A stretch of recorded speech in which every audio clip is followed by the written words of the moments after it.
सध्या पुणे शहरामध्ये या गेल्या 1 वर्षात म्हणजे 2024 ते 2025 या दरम्यान 38,000 तक्रारी प्राप्त झालेल्या असून याच्यामध्ये 669 कोटी रुपये फसवणूक झालेली आहे। सायबर पोलीस ठाणे पुणे या ठिकाणी सध्या लेटेस्ट तक्रारी ऑनलाईन डिजिटल फ्रॉड आहेत किंवा टास्क फ्रॉड आहेत, शेअर मार्केट फ्रॉड आहेत, अशा प्रकारचे गुन्हे खूप वाढीस लागलेले आहेत। डिजिटल फ्रॉड मध्ये एखाद्या व्यक्तीला समोरील व्यक्ती हा फोन करतो, व्हॉट्सअप कॉलिंग केलं जातं, ऑडिओ कॉलिंग केलं जातं किंवा व्हिडिओ कॉलिंग केलं जातं। व्हिडिओ कॉलिंग मध्ये समोरील हा व्यक्ती पोलीस आहे असं समोरच्या व्यक्तीला भासवलं जातं आणि यामध्ये त्या व्यक्तीला त्याच्याकडं किंवा त्याचा आधार कार्ड किंवा त्याच्या पॅन कार्डचा वापर झालेला आहे। एखादं पार्सल बाहेरच्या देशामध्ये त्याच्या नावाने एखाद्या कस्टम डिपार्टमेंट मध्ये त्याला पार्सलला डिटेन केलेलं आहे।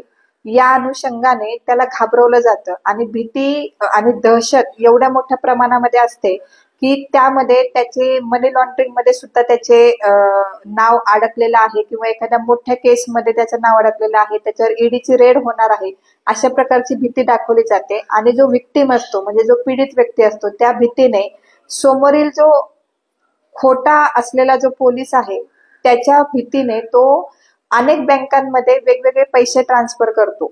आता हे पैसे ट्रान्सफर करताना त्याला सांगितलं जातं की हे मनी लॉन्ड्रिंगच्या केसमध्ये तुझं नाव आलेलं आहे, तुझं आधार कार्ड पॅन कार्ड त्याच्यामध्ये सापडलेलं आहे आणि आरबीआय ते खातं चेक करणार आहे तुझे जे पैसे। त्यामुळे समोरच्या विक्टिमला असं वाटतं की हे पैसे आपण त्यांना चेक करायला दिल्यावर त्यांना परत मिळणार आहे, परंतु तसं नसतं। ते पैसे वेगवेगळ्या बँकेमध्ये फ्रॉडुलंट बँकेमध्ये जातात आणि मग त्यांची ती फसवणूक होते।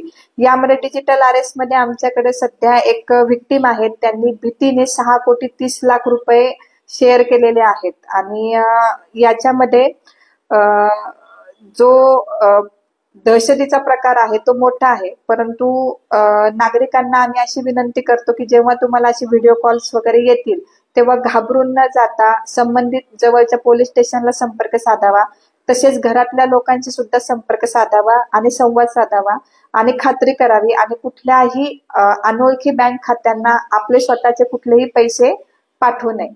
त्याचप्रमाणे आता सध्या वाढत असलेला प्रकार म्हणजे शेअर मार्केट फ्रॉड।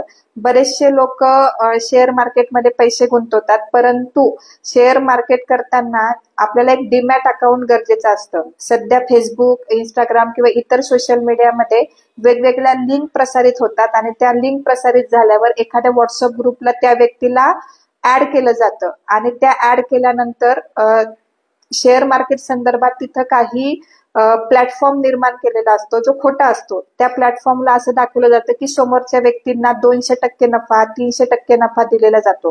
त्यामुळे जो त्या ग्रुपमध्ये असतो त्याला असं वाटतं की आपणही त्याच्यामध्ये पैसे गुंतवले की आपल्याला 200 किंवा 300% परतावा दिला जाईल। सुरुवातीला समोरचा माणूस जो विक्टिम आहे तो 50,000 रुपये गुंतवतो, त्याला 70,000 रुपये मिळतात।